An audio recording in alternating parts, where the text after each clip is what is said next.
তোর তো বাবা মা, আমার তো কাকা কাকি আমাকে ছেলেবেলা থেকে মানুষ করেছে। আমি কি পাত্তা না দিয়ে পারি বল?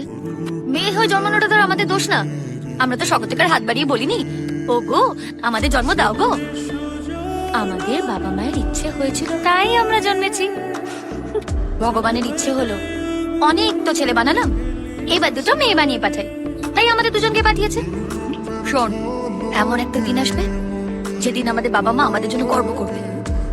কেন, কি করবি? হয় সিঙ্গার হব, নয় ডান্সার হব, নয় তো পাইলটে প্লেন ওড়াবো। কিছু না কিছু একটা তো করবোই। আর এগুলোর মধ্যে যদি কিছু না করতে পারি, তাহলে ক্ষুদিরামের মতো শহীদ হয়ে দেশের জন্য প্রাণ দিয়ে দেবো আমরা। আমরা করব জয়, আমরা করব জয় নিশ্চয়। আমি একটা জিনিস ঠিক করেছি, নিমকিকে আমি ওর ছোট মামার বাড়ি বর্ধমানে পাঠিয়ে দেবো। হঠাৎ